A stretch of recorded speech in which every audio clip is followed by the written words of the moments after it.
জাপানের স্কুলগুলোতে লাঞ্চের সময় কী টাইপের বেন্তো দেয় আর আমি আমার মেয়েকে কী টাইপের বেন্তো দিয়ে দিই স্কুলে, এ নিয়ে থাকছে আজকের ভিডিও। হ্যালো এভরিওয়ান, আসসালামু আলাইকুম। এখানে আমি নিয়েছি 1 কেজি চিকেন বোনলেস আর মাছ, এই মাছটা কাটা ছাড়া।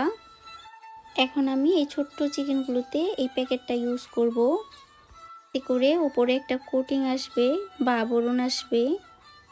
এই ছোট চিকেনগুলো দিয়ে ফ্রাইড রাইস, নুডলস, তারপর সবজিতে ইউজ করা যাবে। আমি ব্রোকলি, ফুলকপি আর গাজরের একটা ফ্রোজেন প্যাকেট আমিকা থেকে নিয়ে আসি। এই সবজিগুলো একটু শ্যালো ফ্রাই করে আমি একটা চিকেন দিয়ে দিই। আর বড় পিসওয়ালা চিকেনটাতে দিয়েছি কর্নফ্লাওয়ার। আর এটা হইতেছে বারবিকিউ চিকেন, একটু তান্দুরি স্টাইলে। এটাতে সামান্য পরিমাণ তান্দুরি চিকেনের মশলা দিছি, এতটুকু জাল যারা খেতে পারে। জারার স্কুল থেকে প্রতি মাসে 2টা রুটিন দেয়। একটা হইতেছে ক্লাসের রুটিন, মানে কখন কোন ক্লাস হবে বা কয়টায় আসবে, কোন তারিখে কি কি আছে পুরা 1 মাসের। আরেকটা হইতেছে খাবারের মেনু, কোন দিন কোন খাবার দিবে এরকম লেখা থাকে। এটা ওরা অনলাইনে দেয়, আমরা ডাউনলোড করে নিয়ে নিই। স্কুল থেকে যে খাবারটা দেয় ওই রুটিনে আর কি চেক করা, তো প্রায় প্রতিদিনই বুতানিকু দেয়। আর সব কিছুতেই প্রায় অল্প পরিমাণে কিছু না কিছু বুতার থাকে। এখন এই ব্রেড গামটার সাথে আমি ময়দা মিক্স করব।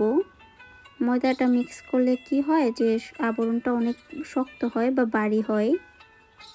যেমন শাক বা মূলা দিয়ে যে একটা সবজির স্যুপ দেয়, ওটাতেও কিন্তু বুতার তেল ইউজ করে। তারপর সালাদেও কিন্তু থাকে। আমার কাছে মনে হয় একটু কম দাম, তো তাই বুতানিকুটা সব জায়গায় ইউজ করে। এই স্কুল থেকে টিফিনের খাবার বা বেন্তো কিন্তু ফ্রি। অন্য সাইটগুলোতে আমি শুনছি যে খাবার বাসা থেকে দিলে স্কুল থেকে এই খাবারের টাকাটা রিটার্ন করে। আমাদের এই সাইটটাতে আবার খাবার বাসা থেকে দিলেও টাকা রিটার্ন করবে না, কিন্তু খাবার দিলে ওটা ফ্রি। যেহেতু যারা ছোট মানুষ তো একটু সেম সেম করতে চায় বাচ্চাদের সাথে, তো স্কুলে বেশি স্টুডেন্ট আর কোনো ফরেনার নাই, তাই ওরা খাবার তেমন করে ব্যালেন্স করতে পারবে না এরকম বলছিল।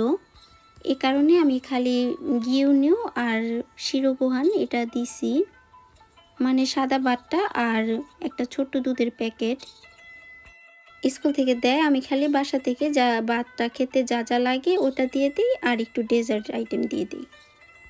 আমি এই বেন্তোর খাবারগুলো সবসময় 2 সপ্তাহের জন্য বানাই। ওই দিন ছিল শুক্রবার, এই আমটা অয়েন নিয়ে আসছিল রাতে। এই একটা আমের দাম 35 ইয়েন ছিল সামথিং। এই আমটা জাপানের মিয়াজাকি কেনের মনে হয়। আমি গুগল ট্রান্সলেট দিয়ে আর কি বাংলা কথাগুলা করি। কালকের ক্যাপশনে আসছিল যে মেক্সিকো, আমি আর চেক করি নাই, পরে দিয়ে ফেলছি। একটা আপু মনে হয় লেখছে, আমার এত শরম লাগছে পরে, যা আমি এডিট করতে চাইছি কিন্তু এডিট করতে পারি নাই। আমরা সবাই যারা জাপানে আছি সবাই তো কম বেশি বুঝি কোন জিনিসটা কেমন বা কি, সবার